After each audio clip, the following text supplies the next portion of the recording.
Well, well, well. Welcome back to Arms and Armor Corner. It's been quite a long time. Welcome to the inaugural episode of Season 5. Now, what I'm going to do for this particular short is I'm going to actually read some passages from an ancient tome. Very famous, this book, this perfection of letters, scribbled out on ancient text. Today, we will be going on a long journey and perhaps learn a thing or two along the way.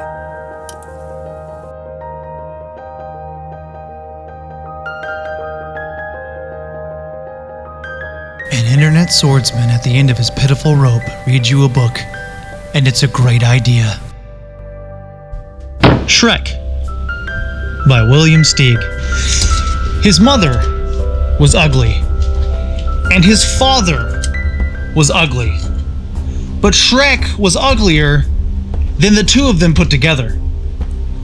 By the time he toddled, Shrek could spit a full flame 99 yards and vent smoke from either ear. With just a look, he cowed the reptiles in the swamp. Any snake dumb enough to bite him instantly got convulsions and died. One day, Shrek's parents hissed things over and decided it was about time that their little darling was out in the world doing his share of damage. So they kicked him goodbye, and Shrek left the black hole in which he had been hatched. Shrek went slogging along the road, giving off awful fumes. It delighted him to see the flowers bend aside and the trees lean away to let him go by. In a shady copse, he came across a witch. She was busy boiling bats in turpentine and turtle juice. And she stirred and she crooned, "This is the way I cook my bats. Stir my bats, taste my bats. Season my bats in the morning. Stew and brew and chew my bats. Diddle and fiddle and faddle my bats. Early in the morning."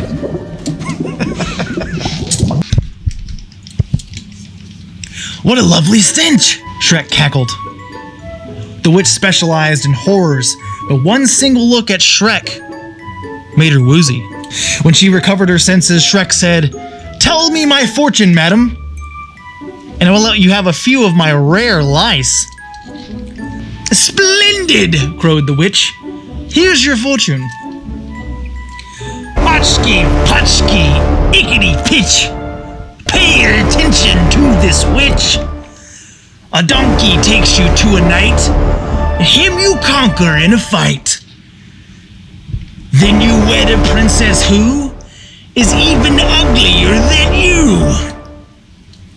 Ha ha ha and cock-a-doodle. The magic words are apple strudel." "A princess!" Shrek cried. "I'm on the way." Soon he came upon a peasant singing and scything. "You there, varlet," said Shrek. "Why so blithe?" The peasant mumbled his reply. "I'm happy scything in the rye. I never stop to wonder why. I'll hone and scythe until I die. But now I'm busy, so goodbye." "Yokel!" Shrek snapped. "What have you in that pouch of yours?" "Just some cold pheasant." "Peasant pheasant? What a pleasant present!"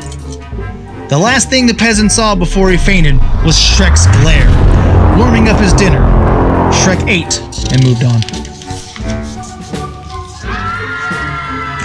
Wherever Shrek went, every living creature fled. How it tickled him to be so repulsive. Fat raindrops began sizzling on Shrek's hot knob. Phrasing. "Did you ever see somebody so disgusting?" said Lightning to Thunder. "Never," Thunder growled. "Let's give him the works." Lightning fired his fiercest bolt straight at Shrek's head. And Shrek just gobbled it, belched some smoke and grinned. Lightning, thunder, and rain all departed. In high spirits, Shrek stalked on. At the edge of the woods, he found his warning nailed to a tree. Hearken, stranger, shun the danger. If you plan to stay the same, you'd best go back from whence you came. And Shrek, of course, swaggered right past. And sure enough, a little way into the woods, a whopper of a dragon barred his path. Shrek smiled and bowed. The dragon slammed him to the ground, but Shrek just lay there.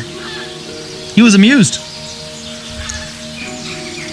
The irascible dragon was preparing to separate Shrek from his noggin, but Shrek got him between the eyes with a putrid blue flame. The poor dragon thudded over, unconscious for the day. An hour later, Shrek himself was unconscious. He had fallen asleep along the way. He dreamed he was in a field of flowers, where children frolicked and birds warbled. Some of the children kept hugging and kissing him, and there was nothing he could do to make them stop. He woke up in a daze, babbling like a baby. It was only a dream. A horrible dream! Yet Shrek wandered on. He was wondering if he'd ever meet his princess, when he saw a donkey grazing. Was this the donkey the witch had foretold? Shrek hurried over and tried magic words. Apple strudel! The donkey raised his sleepy eyes and brayed. I gaze in the green, as I gaze in the green. Seeking out the clover, I lay and spend my days in the green, a chewing, chomping rover. I don't think that's the way most people envision the donkey, but this is my donkey. You jabbering jackass, Shrek screamed. Aren't you supposed to take me somewhere? I am. That's the donkey now. I am to the nutty knight who guards the entrance to the crazy castle where the repulsive princess waits. Then take! Shrek shrieked and hopped onto the donkey's back. They soon came to a drawbridge where a suit of armor stood. Shrek knocked on the breastplate and demanded, Who dwells inside this armor? And also in ye yonder castle? And here a fearless knight, and there a well-born fright, was the answer. It's my princess, said Shrek. The one I'm to wed? Over my dead body, roared the fearless knight. Over your dead body, Shrek agreed. Not so brave, thy churlish knave, countered the knight.